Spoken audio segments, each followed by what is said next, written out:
আসসালামু আলাইকুম। মৌসুমীস লাইফস্টাইল থেকে আমি মৌসুমী আপনাদের সবাইকে স্বাগতম জানাচ্ছি বেলে মাছের রেসিপিটা দেখার জন্য। আজকে আমি রান্না করব নদীর তাজা বেলে মাছ। মাছটা আমি কেটে খুব সুন্দর করে ধুয়ে নিয়েছি, তারপর 1 ঘন্টা লবণ মাখিয়ে আবারও ধুয়ে নিয়েছি। মাছটা আমি ভেজে রান্না করব, তাই হাফ চামচ লবণ আর হাফ চামচ হলুদের গুঁড়া দিয়ে ভালোভাবে মেখে নিব। বেলে মাছ অনেক জায়গায় বাইলা মাছ নামেও পরিচিত। মাছটা ভেজে নেওয়ার জন্য আমি পরিমাণ মতো সরিষার তেল দিয়ে দিব। সরিষার তেলে মাছ রান্না করলে আমার মনে হয় স্বাদটা বহুগুণ বেড়ে যায়। অবশ্যই ভাজার সময় ভালোভাবে তেলটা গরম করে নিতে হবে, না হলে মাছটা ভেঙে যেতে পারে।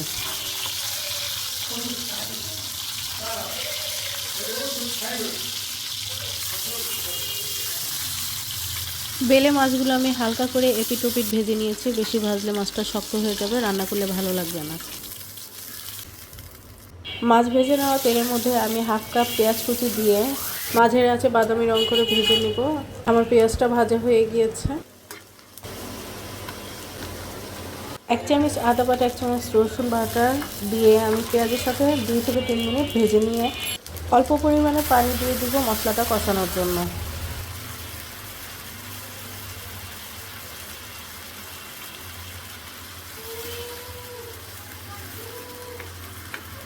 দিয়ে দিচ্ছি 1 চামচ হলুদের গুঁড়া, স্বাদ মতো লবণ, 1 চামচ মরিচের গুঁড়া, হাফ চামচ ধনিয়া গুঁড়া,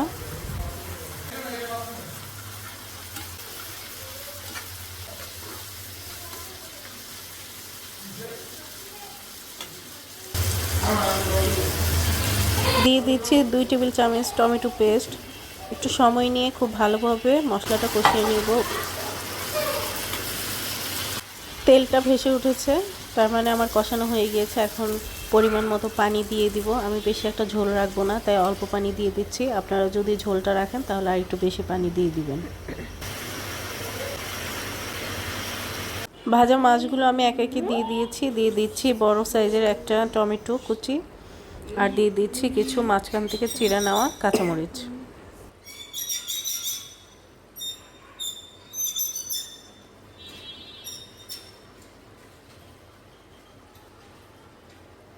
বেলে মাছ অন্য মাছের তুলনায় বেশ খানিকটা নরম হয়ে থাকে। অনেক সময় মশলা কষিয়ে রান্নার সময় ভেঙে যেতে পারে, তাই একটু যত্ন করে রান্না করতে হয়।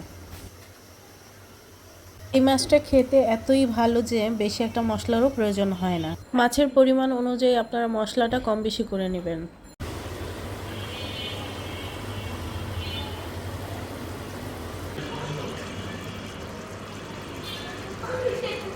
আমার রান্নাটা প্রায় শেষের দিকে। এখন আমি 1 চামচের মতো জিরা গুঁড়া দিয়ে 5 মিনিট ঢেকে রান্না করব। নামানোর আগে ধনেপাতা কুচি দিয়ে নামিয়ে নেব। আমার রেসিপিটা আপনাদের কেমন লাগলো অবশ্যই কমেন্ট করে জানাবেন। আল্লাহ হাফেজ।